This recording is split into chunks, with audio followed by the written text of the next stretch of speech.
عليكم ورحمة الله وبركاته.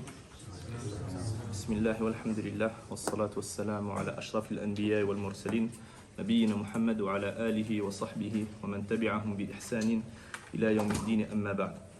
فمرحبا بكم إخوة, bienvenue mes frères dans ce premier cours d'une série de cours qui va porter sur différents chapitres de Kitab al-Tawhid, le livre de l'unicité. Avant de rentrer dans le cours, déjà je voulais vous dire que je suis très content de vous voir, hafidhakumullah, et encore plus dans cette mosquée qu'on aime beaucoup. On remercie Allah subhanahu wa ta'ala de nous avoir facilité notre venue et la mise en place de ces cours. Alhamdulillah rabbil alamin. Taïb. Avant de rentrer dans l'étude du livre et de lire le premier chapitre, il faut savoir qu'on va étudier différents chapitres. Pourquoi ? Parce qu'il y a plus de 60 chapitres dans Kitab al-Tawhid et bien sûr en quelques jours on n'aura pas le temps de tout voir. Donc j'en ai sélectionné certains et on va en voir certains. Le premier, c'est le premier chapitre qui va porter sur le Tawhid de manière générale. Puis le quatrième chapitre qui s'appelle Al-Khawfu min ash-Shirk, la peur de tomber dans l'association.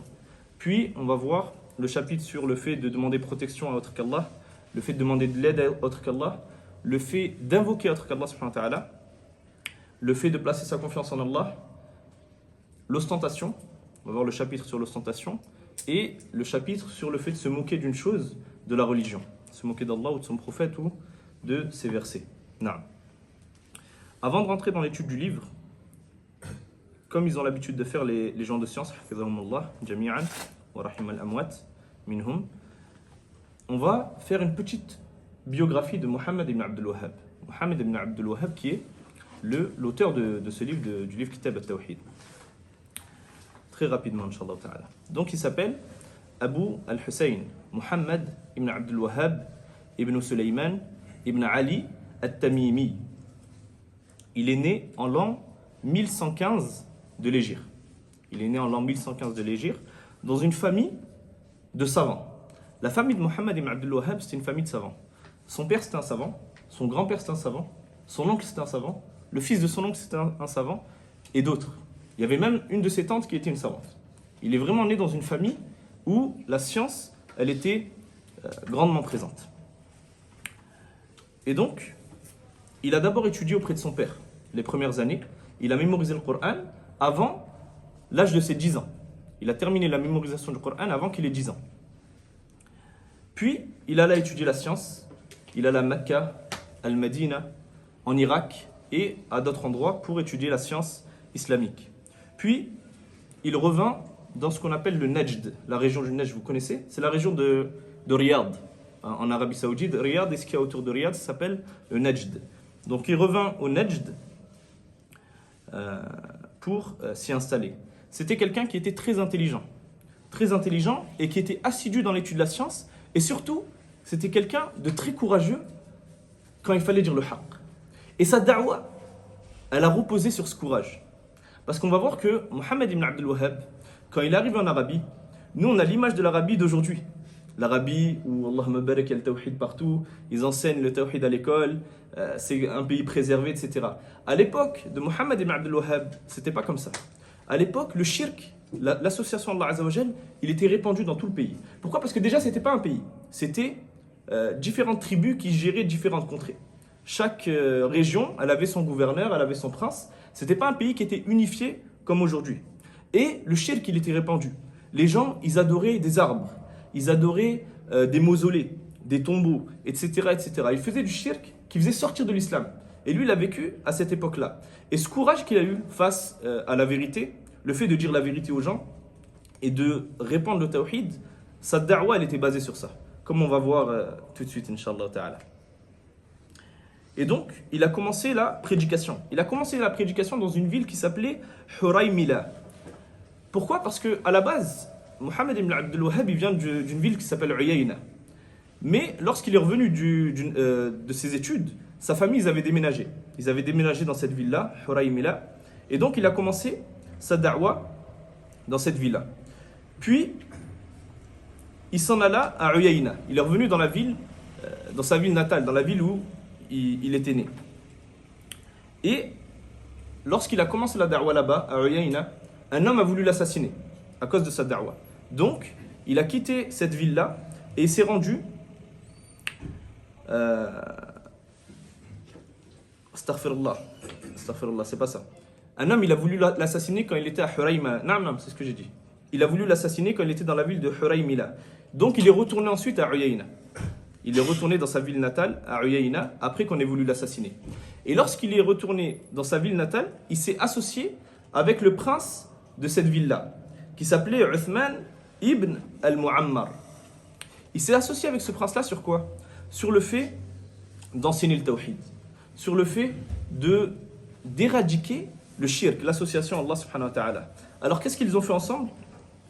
Après qu'il a accepté, ils ont détruit et coupé les arbres qui étaient adorés en dehors d'Allah subhanahu wa ta'ala. Ils ont détruit les mausolées où les gens se rendaient pour adorer autre qu'Allah subhanahu wa ta'ala, etc., etc. Ils ont rétabli le tawhid dans la région.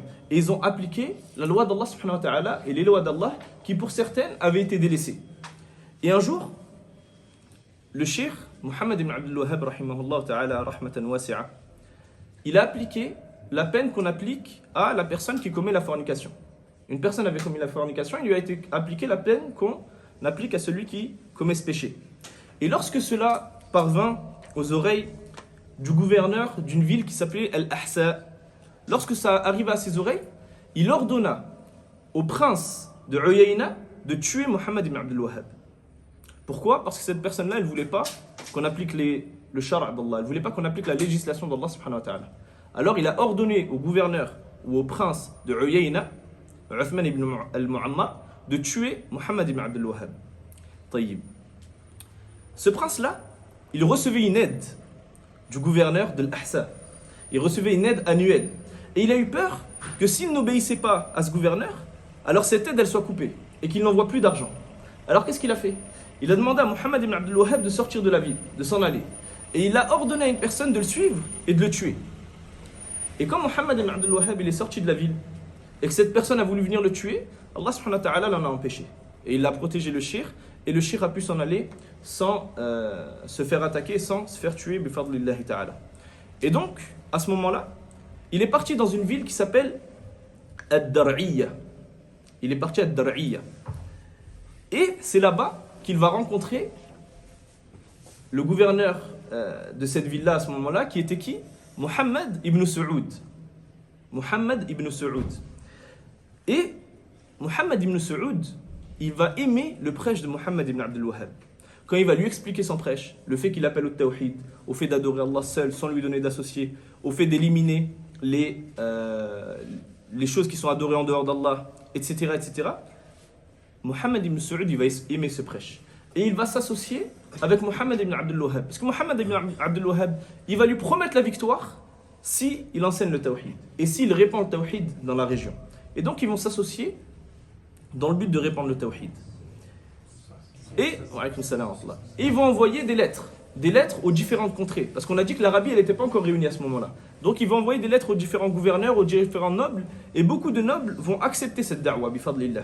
Et beaucoup d'autres, ils vont la refuser. Et ceux qui l'ont refusé, ils vont se réunir. Ils vont se réunir dans le but de combattre le prêche au tawhid, de combattre l'unicité d'Allah Azza wa Jal, afin de pouvoir continuer d'adorer autre qu'Allah wal iyadhu billah. Et donc, vont avoir lieu des batailles, wa bifadlillah, par la grâce d'Allah subhanahu wa ta'ala, l'armée de Muhammad ibn Saoud, accompagnée de Muhammad ibn Abdul Wahhab, va gagner les batailles, va conquérir toute l'Arabie, et ils vont unir et unifier l'Arabie, à peu près à ce qui reste de l'Arabie actuelle, l'Arabie saoudite. Et c'est pour ça qu'on appelle ça l'Arabie saoudite saoudiya, par rapport à Muhammad ibn Saoud. Naam. Puis, le shirk, après avoir répandu le tawhid dans toute l'Arabie, après avoir éradiqué le shirk dans la plupart des contrées d'Arabie, il mourut en 1206 de l'Hégire, à l'âge de 91 ans, rahimahullah ta'ala, rahmatan wasi'a. Donc ce shir, ce revivificateur du tawhid, de l'unicité d'Allah subhanahu wa ta'ala, il est l'auteur de ce livre-là, Kitab al-Tawhid. Il est l'auteur de beaucoup d'autres livres. Al-Usul Sitta, les 6 fondements, Al-Usul Thalatha, les 3 fondements, Al-Qawa'id al-Arba', les 4 règles, Kashf al-Shubuhat, etc., etc. Il y a beaucoup de livres sur le tawhid et sur autre que le tawhid qui sont à Cheikh Muhammad ibn Abdul Wahhab, rahimahullah ta'ala, rahmatan wasi'a. Et la raison qui fait que ce shir, il soit très aimé d'Ahl Sunnah, il soit très aimé des gens de la Sunna, c'est pas parce qu'il est saoudien, c'est pas parce qu'il vient d'Arabie, c'est parce qu'il a élevé le tawhid par la grâce d'Allah subhanahu wa ta'ala. C'est parce qu'il a été une cause pour éradiquer le shirk, pour éradiquer tout ce qui est adoré en dehors d'Allah subhanahu wa ta'ala. Et c'est pour ça qu'on aime ce shirk, c'est pour ça qu'on aime cette personne, c'est pour ça qu'on étudie ses livres. Pas parce qu'il est saoudien. S'il avait été égyptien ou n'importe quel, c'est parce qu'il a élevé le tawhid par la permission d'Allah subhanahu wa ta'ala. Non. On va rentrer dans le livre, Inch'Allah. On va lire le matn. Vous savez ce que c'est un matn? C'est un épître. On va lire la partie de l'épître du shir. Parce que le livre, en fait, en réalité, il est résumé. C'est un livre où il est venu qu'avec les preuves, un tout petit peu de phrases, et ensuite, les savants l'expliquent derrière. C'est un livre résumé. C'est ce qu'on appelle un matn. Un petit livre qui est résumé. Donc, chaque fois, on va lire le matn en arabe, et ensuite, on l'explique en français, Inch'Allah ta'ala. Et si un frère il veut lire demain, il veut ramener le matn et que ce soit lui qui lise, alors la basse, Inch'Allah. Donc, l'auteur, il dit, Bismillahirrahmanirrahim, Kitab al-Tawhid. وقول الله تعالى, on va tout traduire à la fin, Inch'Allah ta'ala, ne vous inquiétez pas. وما خلقت الجن والإنس إلا ليعبدون. وقوله ولقد بعثنا في كل أمة رسولا أن يعبدوا الله واجتنبوا الطاغوت. وقوله وقضى ربك ألا تعبدوا إلا إياه وبالوالدين إحسانا الآية. وقوله واعبدوا الله ولا تشركوا به شيئا الآية. وقوله قل تعالوا أتل ما حرم ربكم عليكم ألا تشركوا به شيئا الآيات. قال ابن مسعود من أراد أن ينظر إلى وصية محمد صلى الله عليه وسلم التي عليها خاتمه فليقرأ قوله تعالى قل تعالوا أتل ما حرم ربكم عليكم إلى قوله تعالى وأن هذا صراطي مستقيما فاتبعوه. وعن معاذ بن جبل رضي الله عنه قال كنت رديف النبي صلى الله عليه وسلم على حمار فقال لي يا معاذ أتدري ما حق الله على العباد وما حق العباد على الله؟ قلت الله ورسوله أعلم. قال حق الله على العباد أن يعبدوه ولا يشركوا به شيئا وحق العباد على الله ألا يعذب من لا يشرك به شيئا. قلت يا رسول الله أفلا أبشر الناس؟ قال لا تبشرهم فيتكلوا. أخرجاه في الصحيحين. Non. Ça, c'est le premier chapitre de Kitab al-Tawhid. Comme on a dit, Kitab al-Tawhid, il est composé de plus de 60 chapitres, 60 bab, et ça, c'est le premier chapitre. Non. Donc,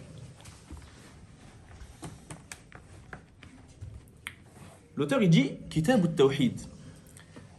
Les savants, ils aiment bien, chaque fois qu'il y a un titre, ou même dans la plupart des versets, expliquer le sens.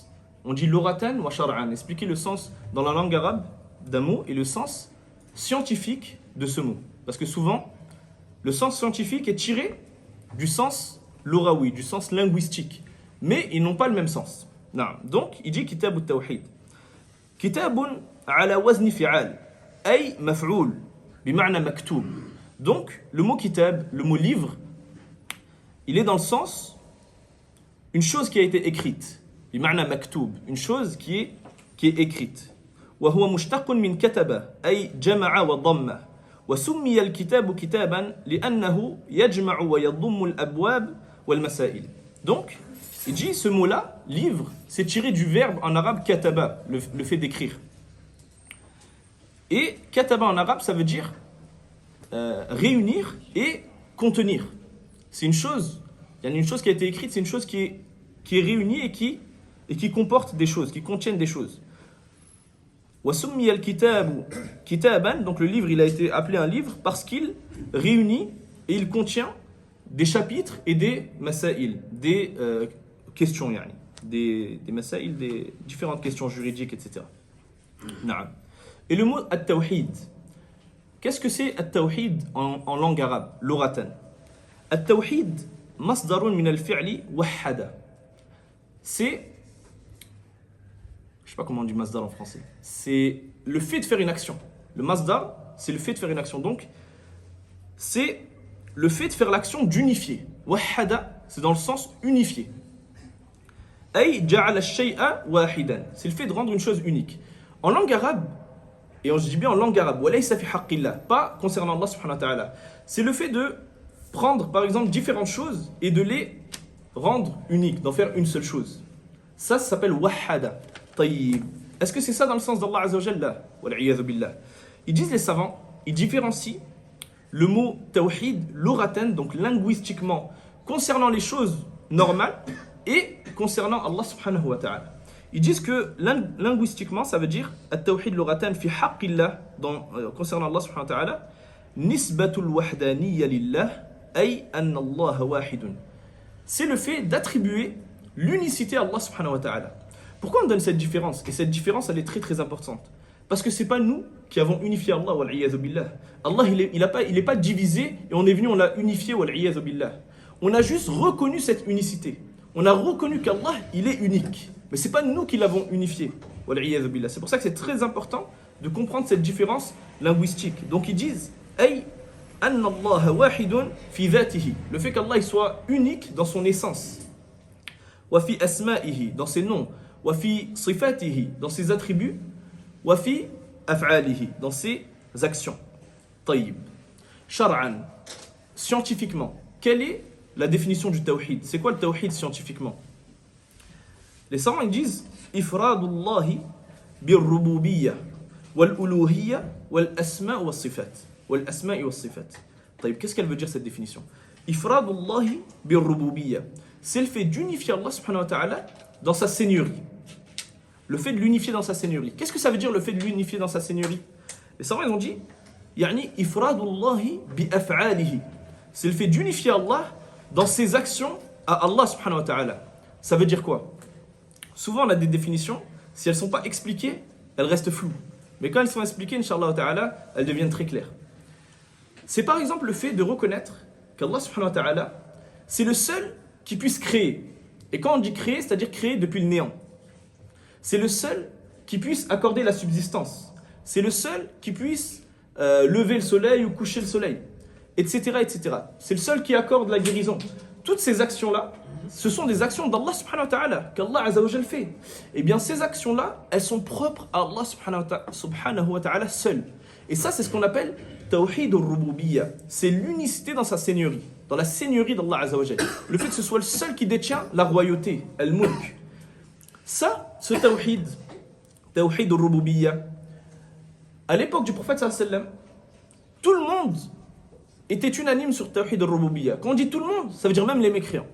Même les non-musulmans de l'époque du prophète sallallahu alayhi wa sallam, ils disaient que seul Allah accorde la subsistance, que seul Allah détient les cieux et la terre, que seul Allah donne la vie et donne la mort, etc., etc. Ils unifient Allah dans sa seigneurie.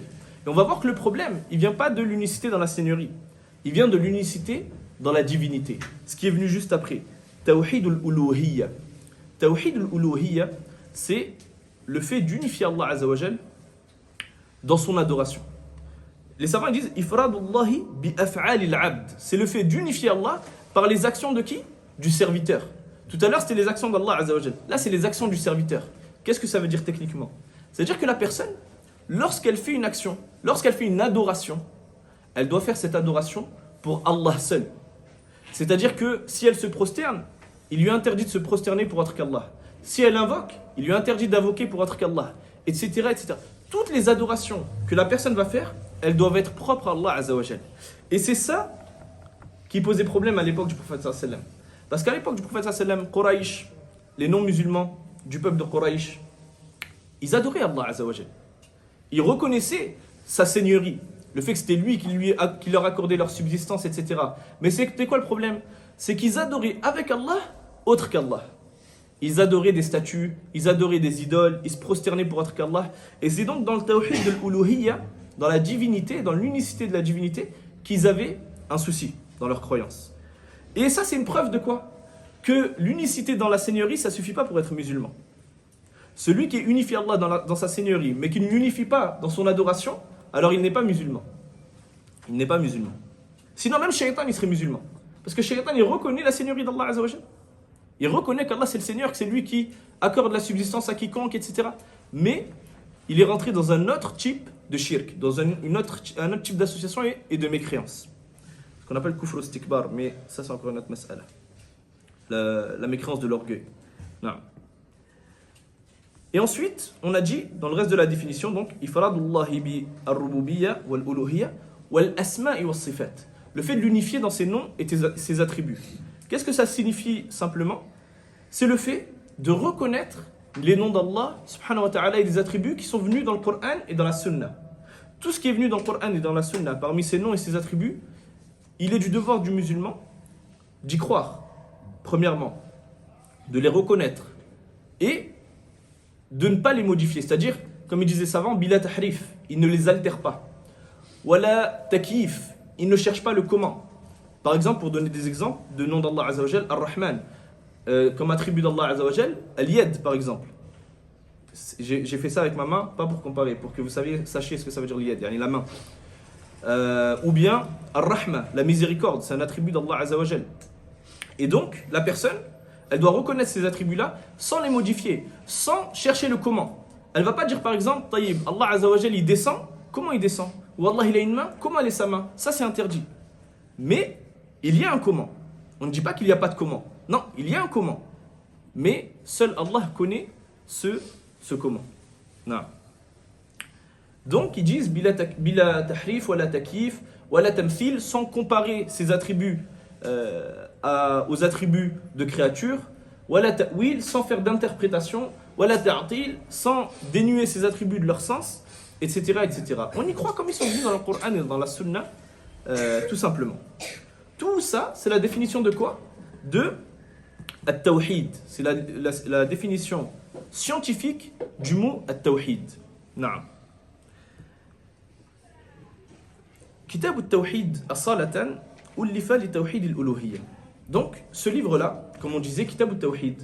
Pourquoi Mohammed ibn Abdul Wahhab il l'a écrit? Il l'a écrit pour la partie de tawhid al-uluhiyya, l'unicité dans la divinité. C'est pour cette partie-là que Kitab at-tawhid il a été écrit. Et c'est pour ça qu'on disait que à son époque, les gens ils adoraient des arbres, ils se prosternaient pour autre qu'Allah, ils allaient dans des mausolées, ils invoquaient autre qu'Allah, etc. C'était la partie de l'uluhiyya, la divinité, l'adoration de l'unicité dans la divinité qui posait problème. Et c'est pour ça que ce livre il a été écrit. Naam.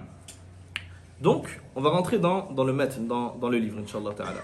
Donc l'auteur il dit وَقَوْلِ اللَّهِ تَعَالَى وَمَا خَلَقْتُ الْجِنَّ وَالْإِنسَ إِلَّا لِيَعْبُدُونَ. Et je n'ai créé les djinns et les hommes que pour qu'ils m'adorent. أراد الإمام من هذا الباب أن يبين حكم التوحيد. Ici, l'imam Mohammed ibn Abdul Wahhab, il a souhaité montrer le jugement du tawhid. Quel est le jugement du tawhid? Est-ce que le tawhid c'est obligatoire? Est-ce que c'est interdit? Est-ce que c'est recommandé, etc. Bien sûr, la réponse c'est quoi? C'est que c'est obligatoire. Le tawhid, personne n'a le choix à dire si je veux j'unifie Allah, si je veux je l'unifie. Non, le tawhid c'est wajib. Et c'est même awwalul wajibat. C'est la première des obligations dans l'islam. Et sans le tawhid, il n'y a pas d'islam. Non. Et donc, parmi les enseignements bénéfiques de ce verset, le fait qu'Allah Azza wa Jal, il ait montré la sagesse de la création des hommes et des djinns. Pourquoi Allah Ta'ala il nous a créés? Pourquoi il a créé les hommes? Pourquoi il a créé les djinns? Pour qu'ils l'adorent. Il dit وَمَا خَلَقْتُ الْجِنَّ وَالْإِنسَ. Je n'ai créé les djinns et les hommes, لماذا؟ إِلَّا لِيَعْبُدُونَ. Seulement pour qu'ils m'adorent. Pour rien d'autre. C'est ça la cause de ta création. C'est que tu adores Allah subhanahu wa ta'ala. Le fait que tu travailles, le fait que tu aies une famille, le fait que tu prennes des vacances, etc. Tout ça, c'est autour du fait que tu dois adorer Allah. Mais la cause de ta création, c'est adorer Allah subhanahu wa ta'ala. Et c'est de là qu'on comprend que la personne, dans sa journée, elle ne peut pas dire par exemple, aujourd'hui j'ai pas eu le temps de prier, ou aujourd'hui j'ai pas eu le temps de jeûner, ou aujourd'hui j'ai pas eu le temps de lire le Coran. Comment on peut ne pas avoir le temps de faire une chose pour laquelle on a été créé? C'est comme si ton patron est embauché au travail, tu dis aujourd'hui je n'ai pas eu le temps de travailler.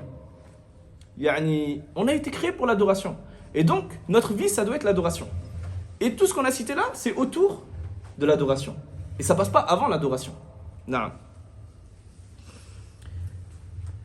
Donc, il dit dans le verset khalaqtu, yani awjadtu min al-adam ala taqdiri murad.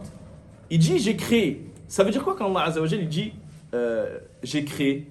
C'est le fait qu'il est créé depuis le néant, de la manière qu'il l'a voulu. Pourquoi on donne ces précisions? Parce que, est-ce que l'être humain, il peut créer? Naam, l'être humain, il peut créer. Par exemple, il y en a, ils ont créé des bouteilles, ils ont créé le téléphone. Mais est-ce que leur création, elle est semblable à la création d'Allah subhanahu wa ta'ala? Là, abadan. Elle n'est pas semblable. Taïb, c'est quoi la différence entre la création d'Allah ta'ala et la création de l'homme? Les savants, ils disent dans trois choses. La première, c'est qu'Allah azza wa jal, il crée depuis le néant. Yakhluqu min al-adam. La deuxième, أن Allah subhanahu wa ta'ala yakhluqu ala taqdiri murad. Ça veut dire quoi? Il crée exactement de la façon qu'il a voulu créer. Nous, par exemple, si on fabrique une chose, on s'imagine une chose et elle ne va pas forcément sortir comme on l'a imaginé. Allah azza wa jal, quand il crée, ça sort parfaitement, exactement comme il l'a souhaité. Et la troisième chose, c'est qu'Allah azza wa jal, il crée sans fin, sans épuisement. L'être humain, s'il crée une chose, il ne peut pas créer une chose à l'infini. Il va finir par s'épuiser, il va finir... Allah azza wa jal, il crée autant qu'il veut. Il crée autant qu'il veut. Il a juste à dire kun, soit, et il est. Donc, ils disent khalqullah laysa mahsouran. Elle n'est pas délimitée, la création d'Allah azza wa jal. Il crée autant qu'il veut. Et ici, quand il dit وَمَا خَلَقْتُ الْجِنَّ وَالْإِنسَ إِلَّا لِيَعْبُدُونَ اللام لِيَعْبُدُونَ لام التعليل يعني بسبب عبادة الله. C'est l'lam ou ta'lil. Il y a quelques notions de langue arabe, on ne peut pas trop les traduire en français. C'est un peu compliqué. Donc je les donne pour ceux qui ont un petit peu de langue arabe. Et les autres, Inch'Allah, vous les apprendrez quand vous aurez la langue arabe, Inch'Allah ta'ala. La langue arabe, c'est obligatoire pour étudier la science. On ne peut pas tout traduire en français, c'est impossible. Il est obligatoire d'étudier la langue arabe pour comprendre la science de manière correcte. Naam. Donc il dit liyuwahhidoun, ou plutôt liya'budoun. Il dit afin qu'il m'adore. Qu'est-ce que ça veut dire afin qu'il m'adore? Les salafs, ils ont dit bima'na liyuwahhidoun, afin qu'il m'unifie, qu'il n'adore personne d'autre en dehors de moi. C'est ça le sens de afin qu'il m'adore moi seul. Naam. Donc il dit liya'budoun. Qu'est-ce que c'est la ibada? Qu'est-ce que c'est l'adoration? L'adoration, en langue arabe, de manière linguistique, c'est yani l'oratan at-tadhallul wal-khushu'. C'est la soumission et l'humilité. C'est ça l'adoration dans le sens linguistique. C'est le fait de se soumettre, le fait de s'humilier, d'être humble devant une personne ou une chose. Et c'est tiré du verbe abada, mushtaqun min abada, le fait d'adorer. طيب شرعا ما تعرف العبادة? C'est quoi la définition de l'adoration de manière scientifique? Ibn Taymiyyah, il donne une bonne définition qui est connue, que la plupart d'entre vous connaissent sûrement. Il dit اسم جامع لكل ما يحبه الله ويرضاه من الأقوال والأعمال الظاهرة والباطنة. Il dit l'adoration, c'est un mot qui regroupe tout ce qu'Allah subhanahu wa ta'ala il aime et il agrée. Ça veut dire que toute chose qu'Allah azza wa jalla il aime et il agrée, la personne qui le fait, c'est une adoration qu'il fait. Min al-aqwali wal-a'mal. Que ce soit des paroles ou que ce soit des œuvres ou des actions, des œuvres. Al-zahira wal-batina, qui sont apparentes ou cachées. Tout ça, toutes ces choses-là, c'est une adoration. Tayyib. Su'alun lakum. Petite question. Qui peut me dire c'est quoi la différence entre al-amal et al-fi'l? Entre l'œuvre et l'action, si on traduisait en français. C'est quoi la différence entre une œuvre et entre une action? Entre un amal et entre un fi'l? Qui d'entre vous sait? Attends, si tu sais, je t'offre un cadeau. L'action, c'est ce que tu fais. Et l'œuvre, c'est avec l'intention. Ahsant. Allahumma barik. Ahsant. C'est quoi ton prénom? Ayoub. Hafizakallah. Je te donne un cadeau. Okay. Viens au cours de demain, Inch'Allah ta'ala. Hafizak. Ahsan. Ahsan, subhanallah.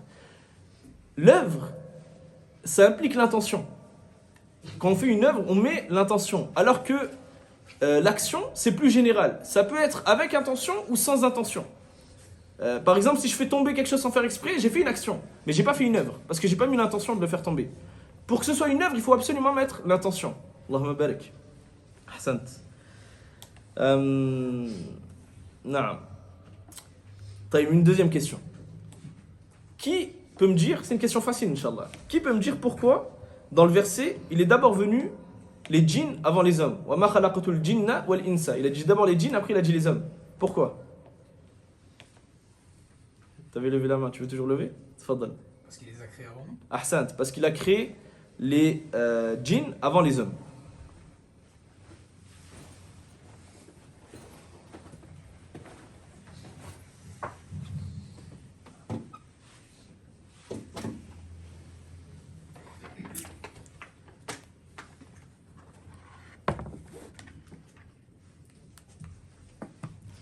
Problème de batterie. Hop. Voilà. Non. Donc on disait parce qu'ils ont créé les djinns, et Allah Ta'ala il a créé les djinns pardon, avant les hommes. Ensuite il dit, l'auteur, rahimahullah, dans la suite du chapitre, il dit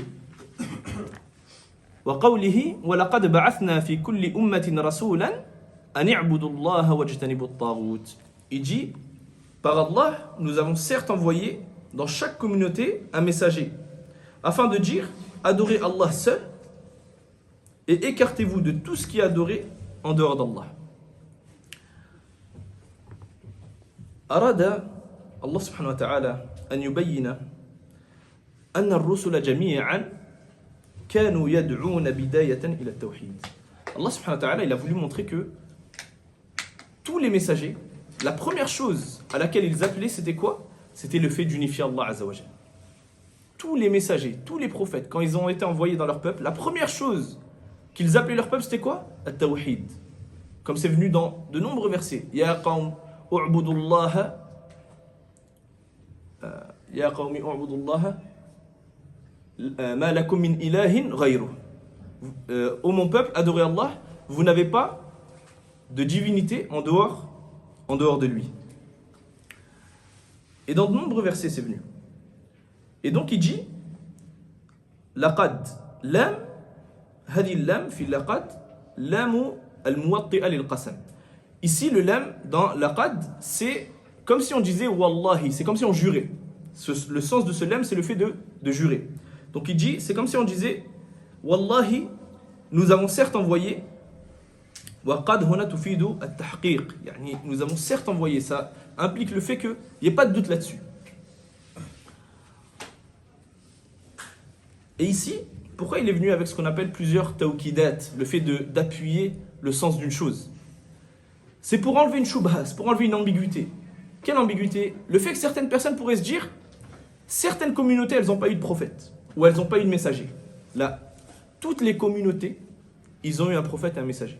Les Indiens d'Amérique, les Mayas, tous ceux qui sont venus avant le prophète sallam, ils ont reçu, tous les peuples, ils ont reçu un messager. C'est pour ça qu'Allah Ta'ala il dit dans un autre verset wa in min ummatin illa khala fiha nadhir.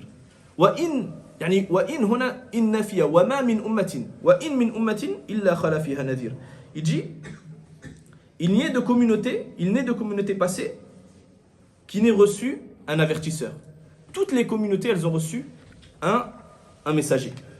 Les communautés avant le prophète Mohammed sallallahu alayhi wa sallam. Et donc, dans le verset, il dit ba'atha, yani arsala. Ba'atha, c'est le fait d'envoyer. Et il dit kul. Kul, tufi de l'umum.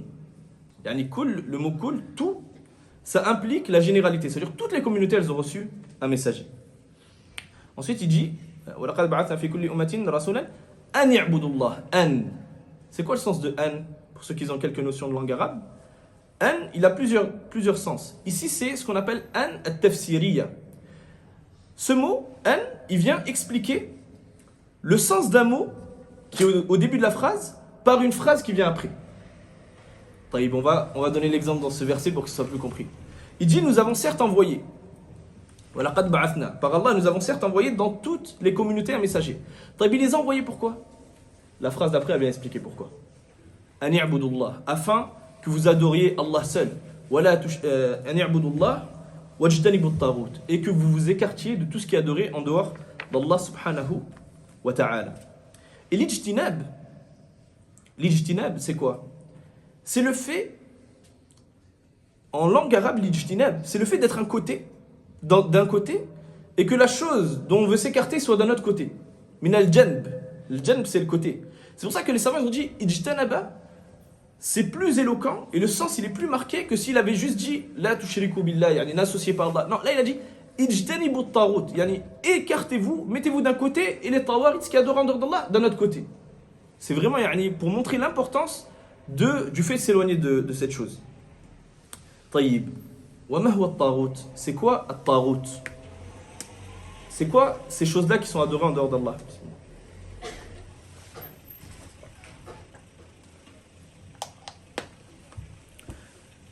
At-taghut en langue arabe على وزن فعلوت مشتق من طغى يعني الطغيان. طغى dans la langue arabe c'est le fait de dépasser la limite. Tajawaza al-had, c'est le fait de dépasser les limites. C'est pour ça qu'Allah Ta'ala il dit Inna lamma tagha al-ma'u hamalnakum fil jariya. Quand l'eau déborda, l'eau elle a dépassé les limites. Il parle de l'histoire de Noé. Quand l'eau elle déborda, on vous a embarqué sur l'arche. C'est-à-dire l'eau elle a dépassé les limites. Dans la langue arabe, c'est ça le sens. Shar'an, c'est quoi? Scientifiquement, c'est quoi at-taghut? Ça, c'est une définition qui est importante de comprendre et d'apprendre. Savants, ils disent Kullu ma yu'badu min dunillah wa huwa radin. Et ce charte, il est très important. Wa huwa radin. C'est tout ce qui est adoré en dehors d'Allah subhanahu wa ta'ala et qui agrée cela. Tout ce qui est adoré en dehors d'Allah et qui agrée cette adoration, c'est un taghut. Pourquoi on dit qu'il agrée cette adoration? Qui peut me dire? Parce que Isa, il est adoré, mais c'est pas un taghut. Par exemple. Parce que Isa, alayhi salam, il est adoré par une communauté. Mais on ne peut pas dire pour autant que c'est un taghut. Pourquoi? Parce que lui, il n'a pas désiré être adoré. Il ne l'a pas agréé. Il ne l'a pas accepté. Donc, un taghut, c'est celui qui est adoré en dehors d'Allah et qui l'agrée. Non, qui l'accepte. Non. Il dit ensuite, l'auteur, وَقَوْلِهِ وَقَدَى رَبُّكَ أَلَّا تَعْبُدُوا إِلَّا إِيَّاهُ وَبِالْوَالِدَيْنِ إِحْسَانًا. Al-Aya. Ça veut dire quoi Al-Aya? Quand chaque fois on voit, si tu as encore la réponse, je te ramène 2 cadeaux, mais tu vas me coûter cher, Akhi. Tafaddal. On a parfois des versets dans les moutoun, dans les épîtres, où on a le verset et à la fin il y a marqué Al-Aya ou Al-Ayat ou Al-Ayatain, etc. Ça veut dire quoi cette petite phrase? Tafaddal. C'est pas le verset? Naam, mais pourquoi il y a marqué le verset? Pourquoi on cite ça? Tu veux la main? Ah, tafaddal. Parce que c'est la parole d'Allah, c'est pas sa parole au savant. Non, c'est pas pour ça. Faut délimiter que le verset, la parole d'Allah, c'est quand on est juste dans un seul verset. Non, Ça peut avoir le sens de la preuve. non. Je vais dire la même. Parce qu'il va pas au bout du verset, il se trompe. Ahsant, akhi. C'est pour dire, al-aya ici c'est un maf'un bihi pour ceux qui ont un peu d'arabe dans la langue arabe. Ça veut dire akmil al-aya, termine le verset.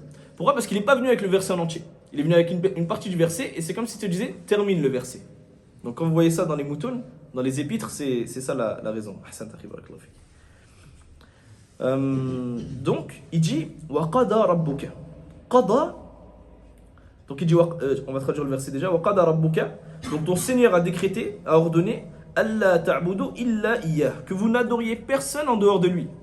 Wa bil walidayni ihsana, et de faire preuve de bonté envers vos pères et mères. Il dit,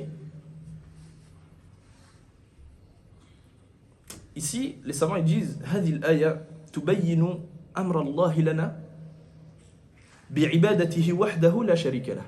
Ils disent, ici, ce verset, il montre l'ordre qu'Allah subhanahu wa ta'ala nous a ordonné de n'adorer lui et personne d'autre, que lui seul, et de s'éloigner de toute association.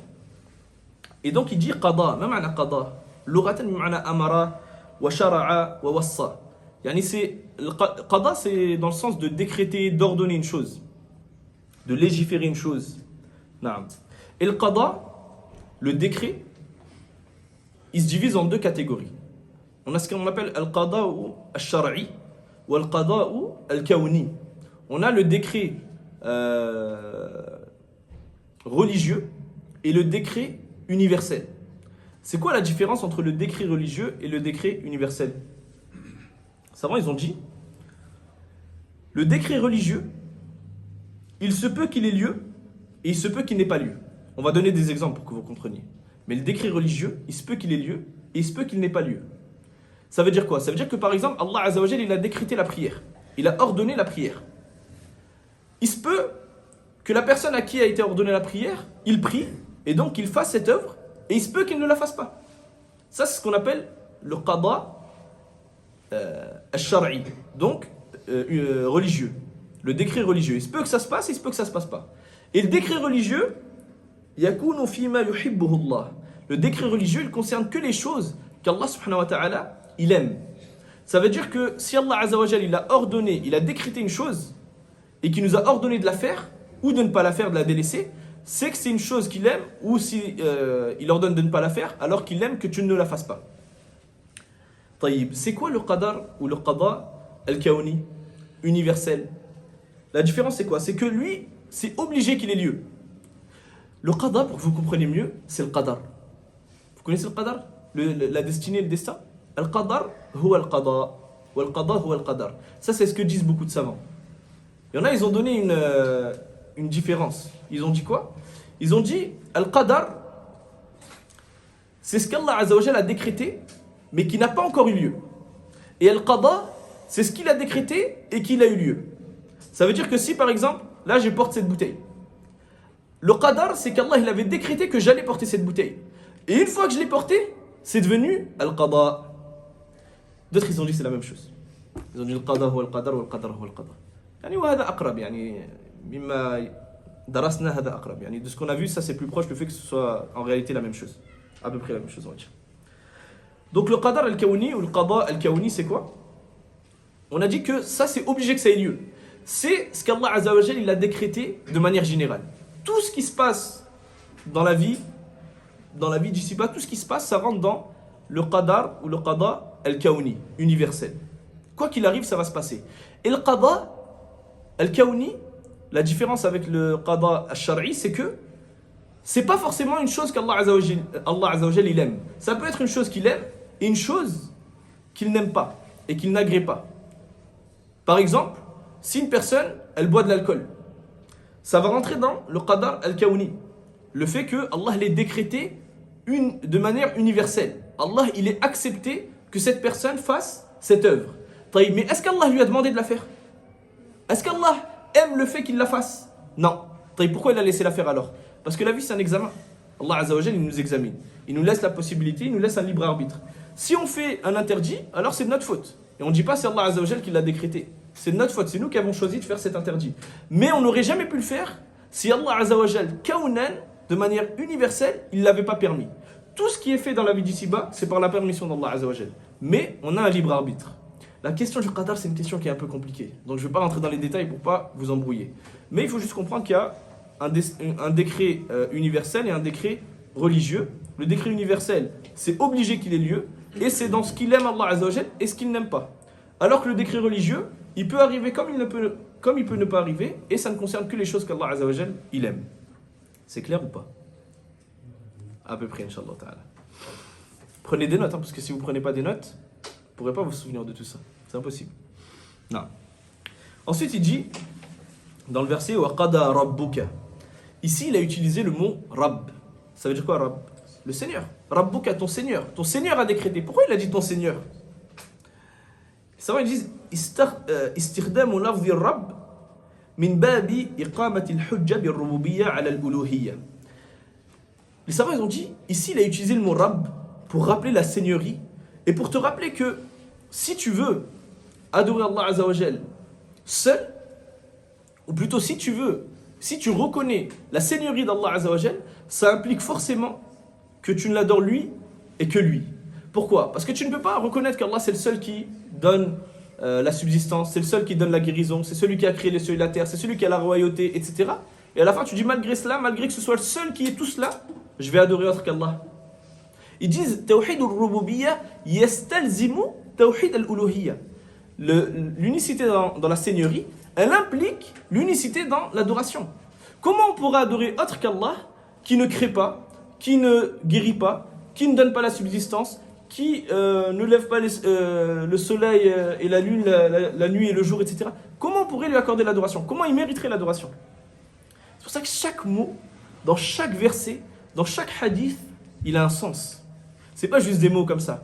Ici, il aurait pu dire « Wa qada Allahu alla ta'budu illa iyyah ». et Allah a décrété que tu devrais adorer que lui, seul. Non, il a dit Rabbuka, il est venu avec le mot Rabb, le Seigneur, pour rappeler que la seigneurie, elle implique le fait que tu l'adores lui seul. Elle implique al-uluhiyya, la divinité, l'adoration dans la divinité. Naam. Allah, on va passer les détails de langue arabe.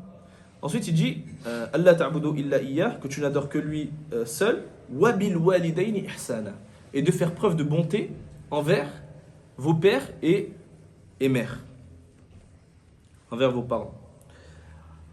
C'est quoi l'ihsan? L'ihsan, les savants ils disent c'est badlul ma'rouf, c'est le fait de faire preuve de bonté. Je vais vous donner une faïda en langue arabe, pour ceux qui... Même ceux qui n'ont pas la langue arabe, notez-la, comme ça vous l'aurez pour plus tard, Inch'Allah ta'ala. Une faïda, un enseignement bénéfique que Cheikh Walid il nous a donné, hafidhahullah. C'est quoi la différence entre ahsana bi et ahsana ila? La base du verbe ahsana, c'est quoi? C'est qu'il soit utilisé avec la particule, le harf ila. Ahsantu ilayka, ahsan Allahu ilayk, par exemple, quand on fait la dua. Ici, il a dit wa bil walidayni ihsana. Yani ahsana bi. C'est quoi la différence entre ahsana ila et ahsana bi? Les savants, ils ont dit ahsana bi, c'est plus général. Ça veut dire que ça va englober tous les types de bienfaits que tu vas dépenser pour tes parents. Tu vas les rendre visite, tu vas les aimer, tu vas leur dire que tu les aimes. Etc. Tous les types de bienfaits, ils sont englobés. Alors que ahsana ila, ça concerne l'argent, les biens que tu vas dépenser pour la personne. Ils ont donné cette explication. Ça, c'est ce qu'on appelle en arabe at-tadmin. C'est quand un harf, quand une particule, elle vient à la place d'une autre particule et qu'elle vient avec un sens nouveau. Ça, c'est un sens que certains savants, ils ont donné. Certains savants. Après, il n'y a pas tous les savants qui disent ça, mais c'était une petite faïda, un petit enseignement bénéfique que je voulais vous donner. Non. Et les savants disent, ce verset, c'est une preuve que la plus grande chose qu'Allah Azza wa Jalla a ordonné, c'est le tawhid. Et la plus grande chose, ou plutôt le pire des péchés qu'il a interdit, c'est quoi? C'est le shirk. Parce qu'il dit, Allah il a décrété que tu ne dois adorer que lui seul. Ce qui implique que tu n'adores personne en dehors de lui. Non. Donc la meilleure des adorations, c'est le tawhid. Le pire des péchés, c'est quoi? C'est le shirk. L'association, le fait de donner des associés à Allah Azza wa Jalla dans son adoration. Et ensuite, également, ils disent, les savants, ce verset, c'est aussi une preuve de quoi? Que le plus grand droit, après le droit d'Allah Azza wa Jalla, c'est le droit de qui? Des parents. Pourquoi? Parce qu'il dit, ton Seigneur, il a décrété que tu n'adores que lui seul et de faire preuve de bonté envers vos pères et vos mères. C'est venu tout de suite après le tawhid, c'est venu quoi? Le fait d'être bon avec les parents. Dans un autre verset, il dit قُلْ تَعَالَوْا أَتْلُ مَا حَرَّمَ رَبُّكُمْ عَلَيْكُمْ. Dis, venez que je vous récite ce que votre Seigneur vous a interdit. أَلَّا تُشْرِكُوا بِهِ شَيْئًا, que vous ne lui donnez aucun associé. وَبِالْوَالِدَيْنِ إِحْسَانًا, et de faire preuve de bonté envers vos parents. Dans un autre verset, Allah Ta'ala il dit وَإِذْ أَخَذْنَا مِيثَاقَ بَنِي إِسْرَائِيل, lorsque nous avons pris l'engagement de Bani Israël, أَلَّا تَعْبُدُوا لا تعبدون إلا الله وبالوالدين إحسانا. N'adorez personne en dehors d'Allah et faites preuve de bonté envers vos pères et mères. Donc le plus grand droit après le droit d'Allah Azza wa Jalla et de son prophète, c'est quoi? C'est le droit des parents. Non. L'auteur il dit rahimahullah ta'ala dans le verset d'après, dans le matn, wa'budullaha wa la tushriku bihi shay'a. Il dit adorez Allah et ne lui donnez aucun associé. C'est la même faïda qu'on a donnée juste avant. Le fait que la première chose qu'il a interdite, c'est le tawhid, et qu'il est ordonné, pardon, c'est le tawhid, et la première chose qu'il a interdite, et la pire des choses, c'est le shirk, l'association. Pourquoi c'est la pire des choses? Pourquoi l'association, c'est le pire des péchés? Pour plusieurs raisons. Déjà, parce que ça te fait sortir de l'islam. Celui qui commet de l'association, qui adore autre qu'Allah. Pourquoi tout le temps on entend les savants qui parlent de tawhid, on entend les étudiants en sciences qui parlent de tawhid et qui disent que c'est la première chose à laquelle on doit appeler, c'est que le prophète sallam c'est la première chose à laquelle il a appelé? Parce que la personne, si elle ne vient pas avec le tawhid et qu'elle vient avec du shirk, qu'elle a commis de l'association, de la grande association, alors elle n'est pas musulmane. Elle va entrer éternellement en enfer. Et c'est pour ça que le tawhid c'est extrêmement important. Et nous on pense maîtriser le tawhid. Beaucoup d'entre nous on se dit c'est bon, moi j'ai appris ce que c'est le tawhid. Mais en réalité, on ignore énormément de choses sur le tawhid. Si on avait l'occasion d'étudier le livre en entier, on verrait le nombre de choses qui rentrent dans le shirk et on ne sait même pas que c'est du shirk. Énormément de choses. Que quand on les étudie, on se dit subhanallah, yani, c'est la première fois de ma vie que j'entends ça. Non. Donc il dit wa'budullaha wa la tushriku bi shay'a. Adorez Allah et ne lui donnez aucun associé. C'est quoi le shirk? Le shirk loratan. قال ابن فارس. Vous connaissez Ibn Faris? Ibn Faris, c'était un grand savant de la langue arabe. Ibn Faris, il a fait un... Je crois que je l'avais déjà cité dans un cours. Il a fait un dictionnaire qui n'est pas comme les autres dictionnaires. Il est venu et il a réuni les mots de la langue arabe en fonction de leurs racines. C'est-à-dire que, par exemple, le mot djinn, on donne souvent cet exemple, le mot djinn, il est composé de 3 lettres. Le djim, le noun et le noun. Il a dit quoi? Il a dit tout mot qui est réuni, le djim, le noun et le noun, bima'na al-khafa wal istitar. C'est le sens, ça veut dire que c'est le fait de cacher une chose, qu'une chose soit cachée.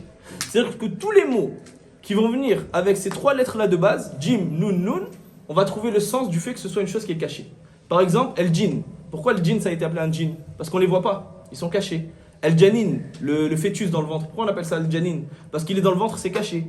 El-junna, le bouclier. Pourquoi on appelle ça le junna? Parce que la personne se cache derrière. El-jannah, le jardin. Pourquoi on appelle ça le jannah? Parce que de base, autour de chaque jardin, il y a une barrière. Et donc, on ne voit pas ce qu'il y a dans le jardin. Etc., etc. Lui, il est venu de cette manière-là dans son dictionnaire. Et donc, il dit que la lettre shin, wa ra, wa kaf, bima'na, yani yadullu ala l'iqtiran wa adami l'infirad. Ça indique l'association, la liaison, et le fait que ce ne soit pas unique. Le shirk loraten, c'est exactement le contraire du tawhid. Le tawhid, on a dit loraten, c'est le fait d'unir une chose, d'unifier une chose. Le shirk, c'est le contraire, c'est le fait qu'une chose, elle soit séparée. Et shar'an, c'est exactement aussi le contraire du tawhid shar'an. Yani, scientifiquement, c'est aussi le contraire du tawhid, de la définition scientifique qu'on a donnée. C'est quoi la définition du shirk? Musawatu ghayrillahi lillah bima la yakhtassu bihi illa Allah. C'est le fait de donner un équivalent à Allah Azzawajal, un égal à Allah Azzawajal dans une chose qui est propre à Allah subhanahu wa ta'ala seul. Par exemple, de dire que une créature accorderait la subsistance. Par exemple, tel wali, tel pieux, il accorde la subsistance. Tu as donné à ce pieux une caractéristique qui est propre à Allah subhanahu wa ta'ala seul. Donc ça, c'est de l'association. Le fait de se prosterner pour autre qu'Allah, c'est de l'association. Le fait d'invoquer autre qu'Allah, c'est de l'association. Tout ça, ça rentre dans le fait de donner un égal à Allah Azza wa Jal dans une chose qui est propre qu'à Allah seul, subhanahu wa ta'ala. Et donc Allah ta'ala il dit Tallahi in kunna la fi dalalin mubin idh nusawwikum bi rabbil alamin. Ils disent ça c'est qui? C'est les mécréants le jour du jugement qui diront, les non-musulmans, qui diront Wallahi, nous étions certes dans un égarement manifeste lorsque nous vous rendions égaux au Seigneur de l'univers, lorsqu'on faisait de vous des égaux du Seigneur de l'univers. Et il dit aussi Allah Ta'ala, comme le verset va venir après dans le Bab, قُلْ تَعَالَوْا أَتْلُ مَا حَرَّمَ رَبُّكُمْ عَلَيْكُمْ أَلَّا تُشْرِكُوا بِهِ شَيْئًا. Dit, venez que je vous récite ce qu'Allah Azza wa Jal il vous a interdit, ce que votre Seigneur vous a interdit, le fait que vous n'adoriez, ou plutôt vous n'associez rien à Allah subhanahu wa ta'ala. Naam. Atlu, c'est dire quoi atlu? À la base, l'oraten, c'est al-qira'a al-mutatabi'a. Atlu, c'est le fait de réciter. C'est la récitation. C'est le fait de lire une chose de manière successive. C'est ce qu'on appelle en français la récitation, tout simplement. Wa harrama ay mana'a, le fait d'interdire. Et ce verset, quand Allah Ta'ala dit قُلْ تَعَالَوْا أَتْلُ مَا حَرَّمَ رَبُّكُمْ عَلَيْكُمْ, il dit au prophète sallam, dis-leur à ton peuple, venez que je vous dise ce qu'Allah Azza wa Jal vous a interdit. Les savants ils ont dit quoi? Ils ont dit qu'est-ce qu'on comprend de ce verset? On comprend que Allah subhanahu wa ta'ala c'est le seul qui puisse interdire une chose et c'est le seul qui puisse rendre une chose obligatoire. Et ça, le fait d'interdire une chose et de rendre une chose obligatoire, s'il y a autre qu'Allah Azza wa Jal qui le fait, c'est du shirk. C'est pour ça qu'Allah Ta'ala il dit dans le verset dans Surat Tawbah, ittakhadhu ahbarahum wa ruhbanahum arbaban min dunillah. Ils ont pris leurs rabbins et leurs moines comme seigneurs en dehors d'Allah Azza wa Jal. Ils les ont pris comme seigneurs. Et il y a un compagnon qui s'appelait Adi ibn Hatim qui lui a dit à l'époque, Allah Ta'ala alam, il n'était pas encore converti, il lui a dit, il dit dans le hadith, Qara an-Nabi sallallahu alayhi wa sallam hadhihi al-aya. Le prophète sallallahu alayhi wa sallam, il a resté le verset que je viens de citer. Ils ont pris leurs rabbins et leurs moines comme seigneurs en dehors d'Allah Azza wa Jal. Le prophète, il a resté ce verset. Faqultu lahu, Adi lui a dit, Inna lasna na'buduhum. Nous ne les adorons pas. Yani on n'adore pas nos moines. Lui, il était chrétien, il dit, on n'adore pas nos moines. Le prophète sallallahu alayhi wa sallam, il lui a dit quoi? Alaysa yuharrimuna ma ahalla Allah fatuharrimunahu. Il a dit, est-ce que ils interdisent pas ce que Allah Azza wa Jal il a rendu licite et vous l'interdisez, yani vous les suivez dans cette interdiction. Wa yuhilluna ma harrama Allah fatuhillunahu. Et vous légiférez ce qu'Allah Azza wa Jal il a interdit et vous, ou plutôt il légifère ce qu'Allah Azza wa Jal il a interdit et vous le légiférez. Vous dites par exemple si Allah il interdit le vin et que eux disent le vin c'est autorisé, vous dites naam c'est autorisé par exemple. Il a dit bala. Il a dit bien sûr on fait ça. Il a dit quoi le prophète sallallahu alayhi wa sallam? Fatilka ibadatuhum. Voici leur adoration. C'est pour ça que les savants ils disent dans le verset quand il dit ittakhadhu ahbarahum wa ruhbanahum arbaban ay musharri'in. Ils ont pris leurs rabbins et leurs moines comme législateurs. Ils sont venus avec une législation. Ça c'est un type de shirk. C'est un type d'association. Naam. ثم يقول المصنف رحمه الله. Ensuite il dit l'auteur قال ابن مسعود رضي الله عنه. Vous connaissez Ibn Mas'ud bien sûr. Le noble compagnon Ibn Mas'ud, Abdullah Ibn Mas'ud. من أراد أن ينظر إلى وصية محمد. Celui qui veut regarder, ينظر ici بمعنى يقرأ, ce qui veut regarder, qui veut lire le testament du prophète sallallahu alayhi wa sallam. التي عليها خاتمه. Sur lequel il est resté à la fin de sa vie ce qu'il a laissé comme testament. Et certains ils ont dit celui sur lequel il y a son sceau, sa bague, parce que le khatam c'est la bague. Et le prophète sallallahu alayhi wa sallam il avait une bague où il y avait marqué La ilaha illallah Muhammad Rasulullah il me semble sur la bague. Et vous savez quand on fait une lettre, qu'on laisse un testament ou quoi, à l'époque ils mettaient, je sais plus comment on appelle ça, la cire là, la cire, et ils mettaient leur sceau avec un sceau, avec le prophète sallallahu alayhi wa sallam il le faisait avec sa bague. Donc ils ont donné ce sens et ce sens dans le hadith.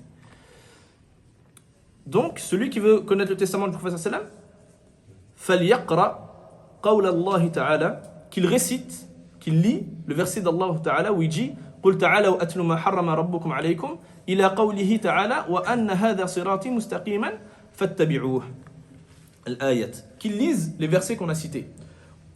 On va lire ces versets en français, Inch'Allah Ta'ala, parce que ils sont un peu longs et l'auteur il les a pas cités. Il a cité le début du premier verset et la fin du dernier. Et ce qui est voulu c'est ce qui est entre les deux.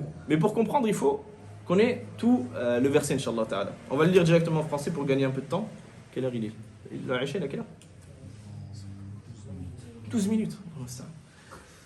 Taïb. On va essayer d'accélérer un petit peu.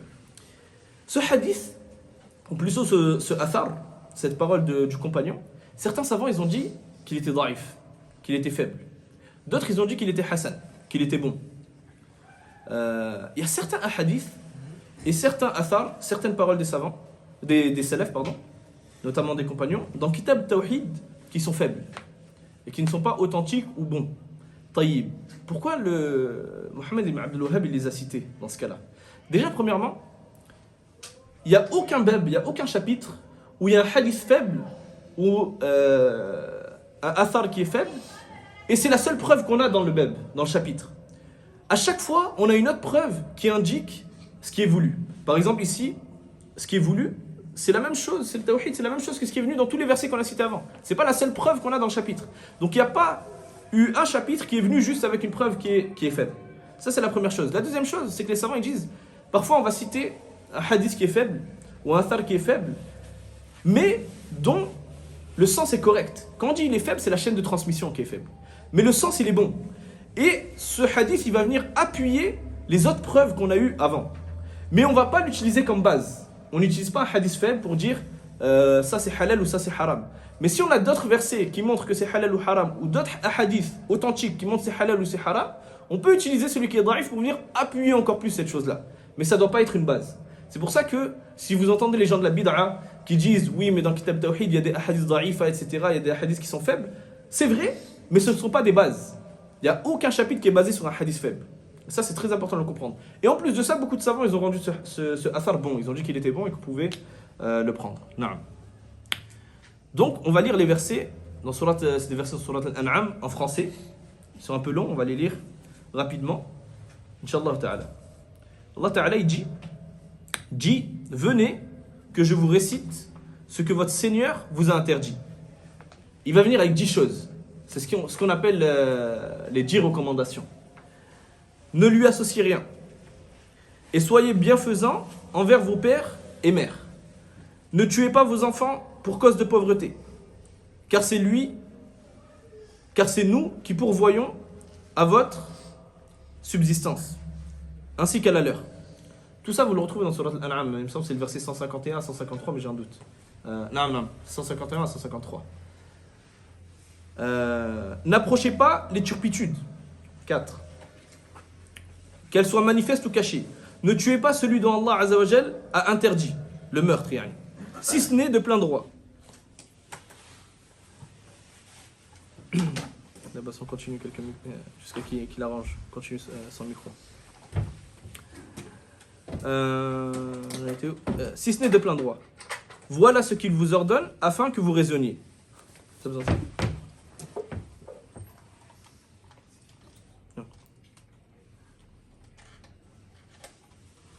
Ensuite, il dit, n'usez, donc numéro 6, n'usez des biens de l'orphelin que de la meilleure des manières, jusqu'à ce qu'il soit devenu mature. Donnez la juste mesure et le bon poids, en toute équité. Nous n'imposons à personne que ce dont il est capable. Lorsque vous parlez, soyez équitable, même s'il s'agit d'un proche parent. Et respectez vos engagements, respectez votre engagement envers Allah. Voici ce qu'il vous commande afin que vous vous rappeliez et en tiriez exhortation. Telle est ma voie dans toute sa rectitude, suivez-la donc, le suivi de cette voie, la 10e recommandation, suivez-la donc et ne suivez pas les sentiers qui vous écarteraient de la voie d'Allah subhanahu wa ta'ala. Voilà ce qu'il commande afin que vous le craigniez. La sourate Les Bestiaux, sourate Al-An'am. Donc, ici, pourquoi l'auteur il est venu avec ce verset? C'est quoi le rapport entre ce verset, plutôt ces versets, ces 3 versets, et le tawhid? Savants, ils ont dit, la première chose qui est venue dans ce verset, c'est quoi? Que vous ne lui donnez aucun associé. C'est la première chose qui est venue dans le verset. Et la dernière chose qui est venue, c'est quoi? Le fait de suivre sa voie et de ne pas s'en écarter, c'est-à-dire de ne pas adorer autre qu'Allah subhanahu wa ta'ala. Donc il est venu en premier avec le tawhid, et il est venu en dernier avec le tawhid, pour montrer que le tawhid c'est la base. C'est la base, du début à la fin, c'est la base. Et ce qui est entre les deux, c'est également très important, mais c'est en dessous du tawhid. Naam. Ensuite, l'auteur il dit, rahimahullah, وعن معاذ بن جبل selon معاذ بن جبل قال كنت رديف النبي صلى الله عليه وسلم j'étais derrière le prophète صلى الله عليه وسلم على حمار sur un âne. On va lire le hadith petit à petit, ça on donne les fawaïd directement. Donc Mu'adh ibn Jabal il fait partie des meilleurs compagnons et des plus savants des compagnons. Il dit dans le hadith, c'est lui qui raconte le hadith, et il dit avant cela, par rapport au verset juste avant, quand Ibn Mas'ud il disait celui qui veut voir le testament du prophète sallallahu alayhi wa sallam, le prophète sallallahu alayhi wa sallam il n'a pas laissé de testament, il n'a pas laissé un testament écrit. Quand il disait ça, c'est parce que Ibn Mas'ud il considérait à juste titre que ces versets là ils réunissaient toute la religion, ils réunissaient toutes les choses que la personne devait faire et devait délaisser. Ils étaient réunis de près ou de loin dans ces versets-là. Et c'est pour ça que c'est comme si il disait, si le prophète sallallahu alayhi wa sallam avait dû vous ordonner une chose avant de mourir, alors il vous aurait ordonné ce qu'il y a dans ces versets.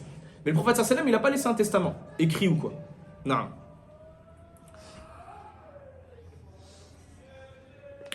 Donc, Mu'adh ibn Jabal, pour revenir à Mu'adh ibn Jabal, c'est un compagnon qui fait partie des Ansar, qui fait partie de ceux qu'ils ont accueillis, des Médinois qui ont accueilli le prophète sallam à Médine, et les compagnons.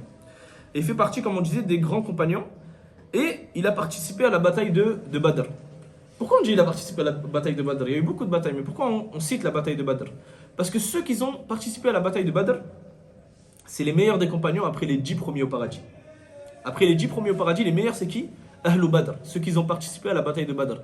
Et c'est pour ça qu'Allah Azza wa Jalla dit dans un hadith Qudusi, I'malu ma shi'tum faqad ghafartu lakum. Faites ce que vous voulez, je vous ai certes pardonné. Tous ceux qui ont participé à la bataille de Badr, ils sont au paradis. Et c'est les meilleurs des compagnons. Non. Et donc lui, il a participé à la bataille de Badr. Et c'est celui que le prophète sallam il a choisi pour aller enseigner la religion aux gens du Yémen. Il a envoyé Mu'adh ibn Jabal au Yémen pour leur enseigner le tawhid et la religion.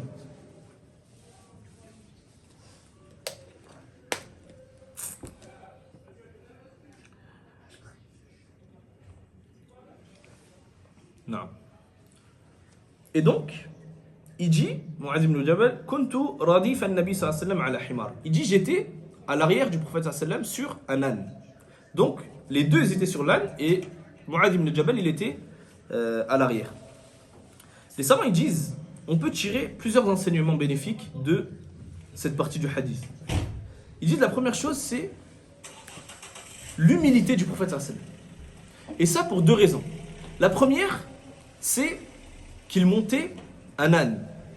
Et ça, c'était contraire aux gens de son époque qui avaient un rang élevé. Les rois, les gouverneurs, les princes, ils montaient pas des ânes. Ils montaient des chevaux, ils montaient des chamelles, mais ils montaient pas des ânes. Mais le prophète sallam, c'était quelqu'un de très humble. Et il montait l'âne, il montait la mule, il montait le chameau, etc. La deuxième chose, c'est qu'il faisait monter quelqu'un derrière lui. Et ça aussi, c'est contraire à ce qu'ils faisaient les nobles et les gens qui avaient une grande place à son époque. Ils ne faisaient pas monter quelqu'un derrière eux. Le roi, il ne faisait pas monter quelqu'un derrière sa monture. Mais le prophète sallam, il faisait monter des gens derrière sa monture. Et cet âne, certains savants, ils ont dit que c'était l'âne qui lui avait été offert par Al-Muqawqis. Al-Muqawqis, c'était le gouverneur d'Alexandrie. Le gouverneur d'Alexandrie, il avait envoyé des cadeaux au prophète sallam, et parmi ces cadeaux, il avait envoyé un âne. Et certains savants, ils ont dit que c'est cet âne-là qu'il montait. Non. Quand c'est l'âne, vous me le dites, Inch'Allah. Également, parmi les enseignements bénéfiques, ils ont dit Fadilatu Mu'adh, le mérite de Mu'adh ibn Jabal. Parce que le prophète sallam, il a fait monter derrière lui. Et il ne va pas faire monter derrière lui n'importe quel compagnon. Donc ça montre que Mu'adh ibn Jabal, auprès du prophète sallam, il avait une immense place. Également, on peut comprendre de ce verset, ou de ce hadith, que celui qui possède la monture, il est plus en droit d'être devant. Parce que c'était la monture du prophète sallam, alors c'est le prophète qui est monté à l'avant. Ils ont dit on peut tirer cette faïda également. Également, le fait qu'il soit permis de prendre une personne derrière soi sur une monture. Ça, c'est des masaïl fiqhiyya dans le fiqh. On peut se poser la question, est-ce que c'est permis de prendre quelqu'un derrière soi? Les savants ils ont dit naam, c'est permis, on peut le comprendre de ce hadith. Bishart, à une condition. C'est quoi le shart? Que la monture, elle le supporte. Et là, une fois de plus, on voit que la religion d'Allah subhanahu wa ta'ala, elle donne de l'importance même aux animaux. C'est pour ça que nous, on connaissait les droits des animaux bien avant qu'ils soient créés ces dernières années, entre guillemets. Le musulman, il prend soin même des animaux. Vous connaissez tout le hadith de la femme qui va rentrer en enfer parce qu'elle a enfermé un chat et qu'elle l'a laissé mourir de soif. Et de la personne qui a abreuvé un chien et qui va être rentré au paradis par cette action. Donc même les animaux, on en prend soin en islam. Naam. Alhamdulillah, on a presque fini. Dans le hadith, ensuite le prophète sallam il dit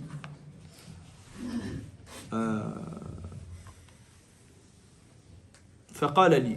Donc Mu'adh il dit, le prophète il m'a dit Ya Mu'adh, ô Mu'adh, atadri ma haqqu Allahi ala al-ibad wa ma haqqu al-ibadi ala Allah. Il dit, est-ce que tu connais le droit d'Allah sur ses serviteurs et le droit des serviteurs sur Allah subhanahu wa ta'ala? Il dit, qultu, j'ai dit, Allahu wa rasuluhu a'lam.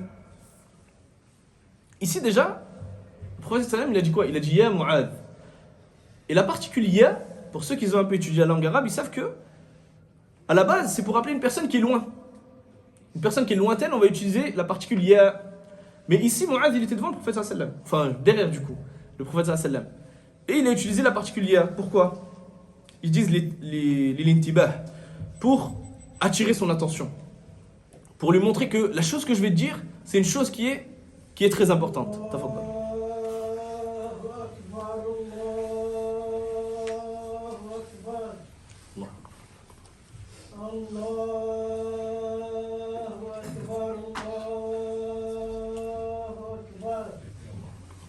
أشهد أن لا إله إلا الله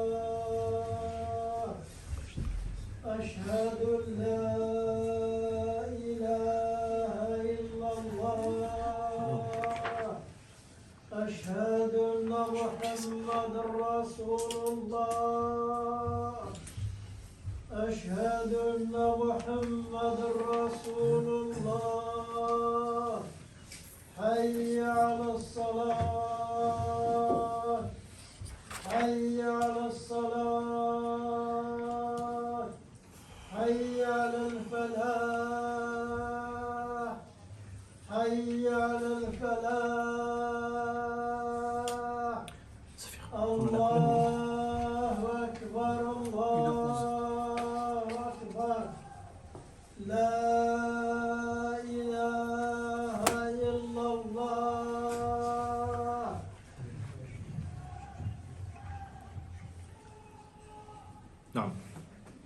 Donc, on disait, ici, il a utilisé la particule ya, qui de base est utilisée pour appeler quelqu'un qui est loin, pour lui montrer l'importance de la chose qu'il va lui dire.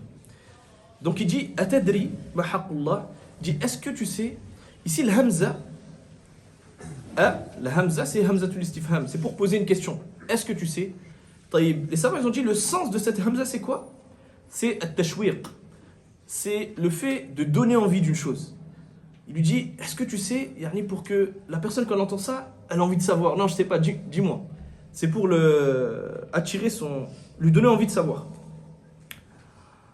Et donc, il dit, haqqullahi ala al-ibad. Haqqullahi ala al-ibad, c'est quoi? C'est le tawhid. C'est le fait qu'on l'unifie, lui, et seulement lui. Et c'est pour ça qu'il a ramené ce hadith, l'auteur, dans cette partie du chapitre. Et haqqullahi ala al-ibad, c'est obligatoire, c'est wajib. Et ensuite il dit wama haqqul ibadi ala Allah. Haqqul ibad ala Allah, le droit du serviteur sur Allah subhanahu wa ta'ala. Savants ils disent an'amun wa tafaddul. Ils disent c'est un bienfait d'Allah subhanahu wa ta'ala parce qu'il y a personne qui oblige quoi que ce soit Allah azza wa jalla. Si Allah il fait une chose, c'est que c'est lui qui se l'est rendu obligatoire. Par exemple, il s'est interdit de rentrer en enfer une personne qui est sur le tawhid, de rentrer en enfer éternel, yani. Ça, c'est lui qui se l'est rendu obligatoire. Il n'y a personne qui oblige Allah Azza wa Jalla à quoi que ce soit. Naam. Il dit Allahu wa rasuluhu a'lam. Allah et son messager sont plus savants. Pourquoi Mu'adh ibn Jabal il a dit ça? Est-ce que Mu'adh ibn Jabal il ne sait pas que ce qui incombe au serviteur c'est le tawhid et ce qui lui est interdit c'est le shirk? Bien sûr qu'il le sait. Il faisait partie des plus savants des compagnons. Mais pourquoi il a dit Allahu wa rasuluhu a'lam? Ils ont dit, les savants, l'istizada yani fil ilm, afin qu'il lui rajoute en science. Il se peut que, s'il avait dit naam, je sais, ils lui ont dit khalas, tu sais. Mais lui, il a dit non, Allahu wa rasuluhu a'lam. Peut-être qu'il va me citer ce que je sais et qu'il va rajouter autre chose. Et c'est ce qui a été le cas, on va voir dans la fin du hadith. Et également, ils ont dit adaban, par bon comportement envers le prophète sallallahu alayhi wa sallam.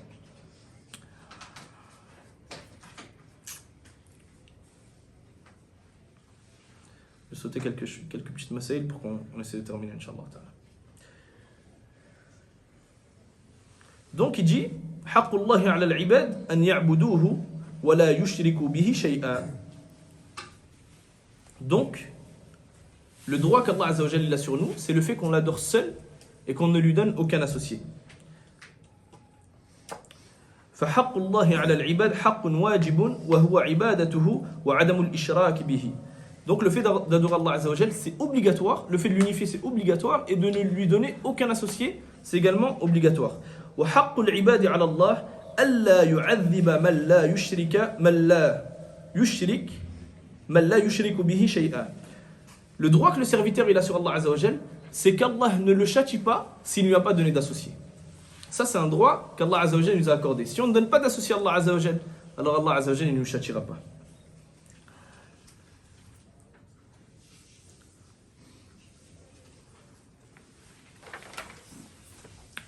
Et donc ensuite il dit, Mu'adh ibn Jabal, il dit Afala ubashiru nas.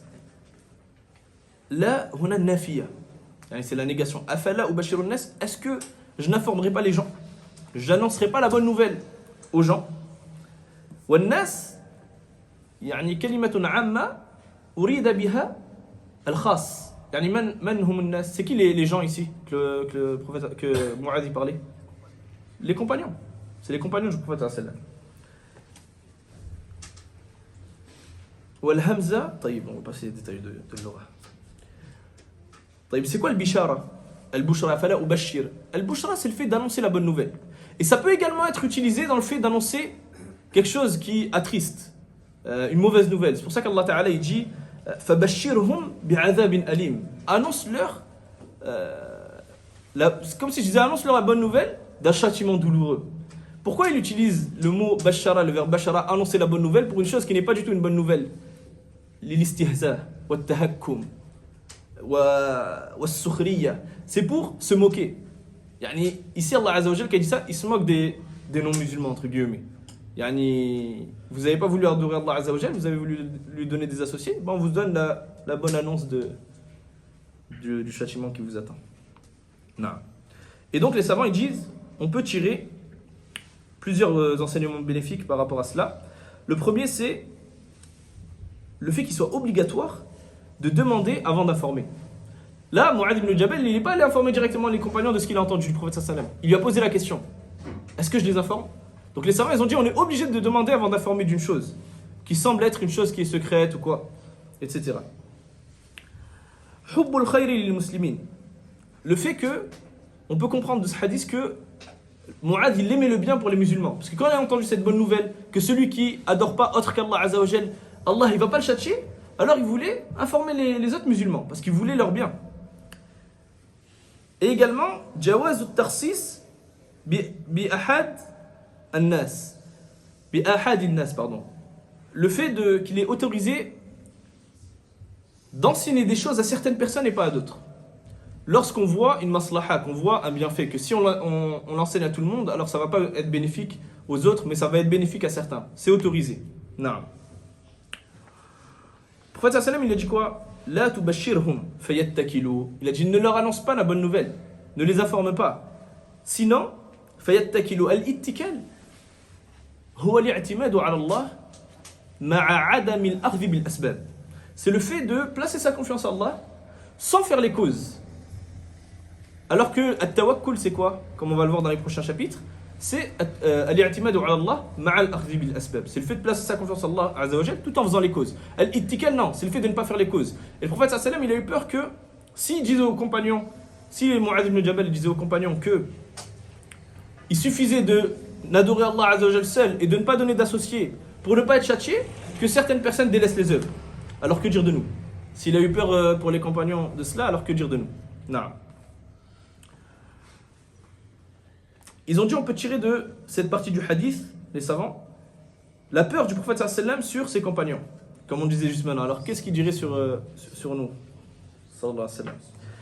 Le fait qu'il soit permis de cacher une science, l'il maslaha, qu'il soit permis de cacher une science s'il y a une chose bénéfique. Si on sait qu'il y a une mas'ala, une question juridique, que si je l'annonce à une personne, ça va lui faire un mal, ou ça va la faire délaisser un bien, alors il m'est permis de lui cacher. Et c'est pas interdit. Et également, tafadul sahaba. Le fait que certains compagnons soient meilleurs que d'autres. Pourquoi? Parce qu'il l'a annoncé à Mu'adh et il lui a demandé de ne pas l'annoncer à d'autres. C'est-à-dire que Mu'adh, il était meilleur que d'autres compagnons. Naam. Et la dernière mas'ala qu'on va voir, il reste combien de temps là avant le... 2 minutes. Allez, je demande 3 minutes, Inch'Allah. Après, on fait la tête, Inch'Allah. La dernière mas'ala, c'est qu'on pourrait se demander, taïb, le prophète sallallahu alayhi wa sallam, il a interdit à Mu'adh d'aller l'annoncer aux compagnons. Comment le hadith il est arrivé jusqu'à nous? Comment le hadith il est arrivé jusqu'à nous alors que le prophète il a interdit de l'annoncer aux compagnons? Et c'est qui nous a ramené les hadiths? C'est les compagnons. Et ça va, ils ont dit, Mu'adh ibn Jabal, quand il était sur son lit de mort, khafa min at-ta'athum. Il a eu peur de ce qu'on appelle at-ta'athum, c'est-à-dire il a eu peur de tomber dans un péché. Pourquoi? Parce que savants ils disent Sami'a min Abi Hurayra wa Anas wa Abi Sa'id al-Khudri wa huwa fi marad mawtihi. Donc il a entendu des compagnons que j'ai cités, Abu Hurayra wa Anas wa Abu Sa'id al-Khudri, lorsque Mu'adh il était sur son lit de mort, que le prophète sallallahu alayhi wa sallam il a dit Man katama ilman, celui qui cache une science, ya'lamuhu, qu'il connaît, uljima bilijamin minan nar yawm al-qiyamah. On va lui mettre ce qu'on appelle le lijam. Le lijam, c'est le truc en fer qu'on met dans la bouche des chevaux. Il aura ça de feu, celui qui cache une science. Et Mu'adh ibn Jabal, il a eu peur de rentrer dans ce hadith-là. Alors avant de mourir, il a donné le hadith. Il a récité le hadith à des compagnons qui ensuite l'ont transmis à des tabi'in, etc. Wallahu ta'ala a'lam. Subhanaka Allahumma bihamdik. Wa ashhadu an la ilaha illa ant. Astaghfiruka wa atubu ilayh. Wassalamu alaykum wa rahmatullahi wa barakatuh.